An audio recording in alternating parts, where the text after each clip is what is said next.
Hello আমার sweet cute বন্ধুরা, কেমন আছো তোমরা? নিশ্চয় আমার গল্প শুনে শুনে খুব সুখ নিচ্ছ আর আনন্দে আছো, তাই না? তোমাদের আনন্দ দিতেই তো আমি নিয়মিত তোমাদের জন্য নতুন নতুন গল্প নিয়ে হাজির হয়ে যাই। তো চলো, তোমরা যারা এখনও আমার চ্যানেলটি সাবস্ক্রাইব করনি তারা প্লিজ প্লিজ প্লিজ আমার চ্যানেলটি সাবস্ক্রাইব করে দাও। আজ রাতে কিছুটা সময় তোমার সঙ্গে কাটাতে চাই। তুমি কি আসবে? আমি অপ্রত্যাশিতভাবে উত্তেজিত হয়ে গেলাম। আমি সায়রা। সবসময় একটু কিপটিমি ছিলাম। আমার জীবনটা কিছুটা একঘেয়ে হয়ে গিয়েছিল।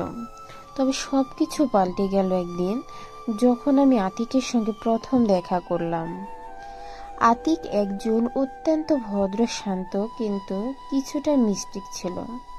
প্রথমবার তাকে দেখলে মনে হতো এই ছেলেটির মধ্যে কিছু একটা লুকোনো আছে, যা আমি জানতেই চাচ্ছিলাম। আমাদের প্রথম দেখা হয়েছিল আমার বন্ধুর বিয়েতে। আমি, আমার সেরা বন্ধু নিশা আর অন্য কিছু পরিচিতরা সেখানে গিয়েছিলাম। মাঠে উজ্জ্বল আলোতে সবাই একে অপরের সঙ্গে হাসছিল, খেলছিল, কিন্তু আমি তখন একটু দূরে এক কোণে দাঁড়িয়েছিলাম। মাঝে মাঝে মনে হতো একাই ভালো ছিলাম। ততক্ষণে নিশা এসে আমার পাশে দাঁড়ালো। সায়রা, তুমি কি জানো আতিক কে? নিশা বলল। তার কণ্ঠে একটু আগ্রহ ছিল, যেন সে কিছু বিশেষ বলতে চাচ্ছিল। আমি মাথা নেড়ে বললাম, না, কিন্তু মনে হচ্ছে সে একদমই ভিন্ন কিছু।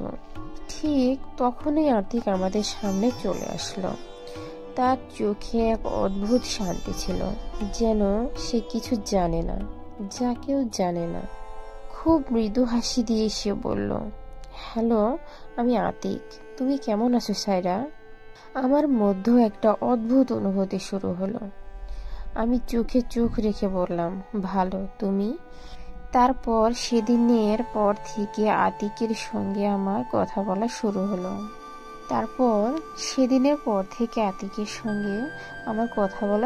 হলো। প্রথম দিকে খুব সাধারণ কথা বললেও আমি বুঝতে পারছিলাম তার মধ্যে কিছু বিশেষ ছিল, যা আমাকে অনেক আকৃষ্ট করেছিল। তার সঙ্গে সময় কাটানো, তার সঙ্গে হালকা আলাপচারিতা, সব কিছু আমার মনে এক অদ্ভুত শান্তি এনে দিচ্ছিল। আজকাল মনে হচ্ছিল আতিকের প্রতি আমার অনুভূতি একটু বদলে যাচ্ছে। তার প্রতি আমার অজানা আকর্ষণ দিন দিন বাড়ছিল, কিন্তু আমি কিভাবে জানবো তাকে? সে কি আমার অনুভূতিটা বুঝবে? একদিন সে আমাকে ডেকে নিয়ে বলল, সায়রা, তুমি কি জানো, মাঝে মাঝে আমি মনে করি মানুষ আসলে একে অপরকে বুঝতে পারে না, কিন্তু আমরা যদি একে অপরকে আরো ভালোভাবে জানি তাহলে হয়তো কিছু একটা অন্যরকম হতে পারে। আমি একদম স্তম্ভিত হয়ে গিয়েছিলাম। তার কথা শুনে আমার বুকের ভেতর যেন এক অদ্ভুত অনুভূতি ফুটে উঠল। তখন বুঝলাম আতিকের মধ্যে যা কিছু ছিল সেটি এখন আমার অনুভব হচ্ছে।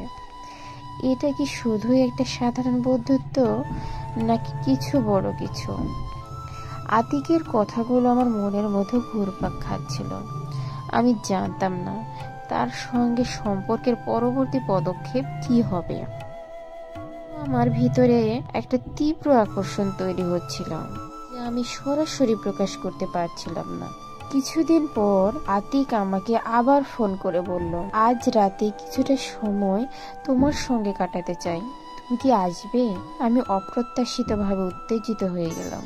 যদিও জানতাম আমার মধ্যে কিছু একটা হচ্ছে, কিন্তু সেটা কি তা বুঝতে পারছিলাম না। হ্যাঁ, আমি আসব, আমি উত্তেজিত হয়ে বললাম। আবার একবার ভাবলাম আজকে সন্ধ্যাটা আমাদের জন্য বিশেষ হতে চলেছে। রাত 8টায় আমি আতিকের বাসায় পৌঁছালাম।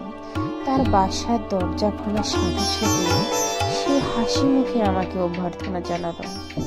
তার হাসি যেন একটা অদ্ভুত শক্তি তৈরি করেছিল আমার ভিতর। আমাকে তার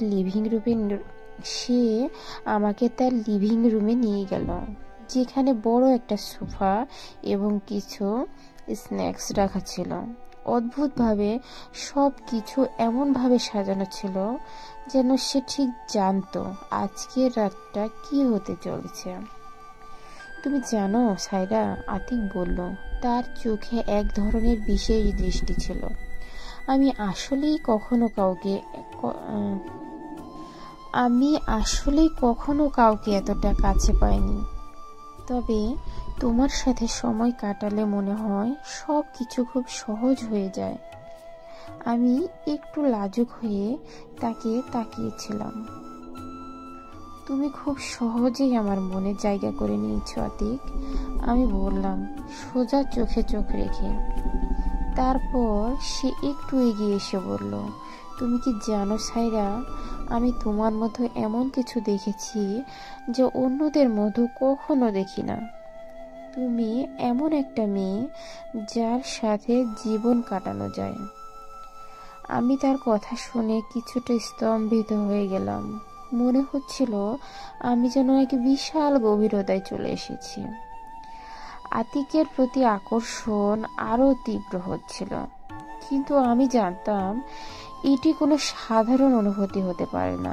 কিছু একটা ছিল যা আমাদের মধ্যে এক বিশেষ সম্পর্ক গড়ে তুলেছিল। এখন আমি জানি আমাদের এই সম্পর্ক কেবল আরেকটা সাধারণ বন্ধুত্ব নয়, আমাদের মধ্যে এক ধরনের গভীর সংযোগ তৈরি হচ্ছে যা আমি পুরোপুরি অনুভব করছি। আজকের রাতে আতিক আমাকে বুঝিয়ে দিল আমাদের মাঝে যে সম্পর্ক তৈরি হচ্ছে সেটা আমাদের দুজনের জীবনে নতুন একটা দিগন্ত উন্মুক্ত করবে। মনে মনে বললাম আজকের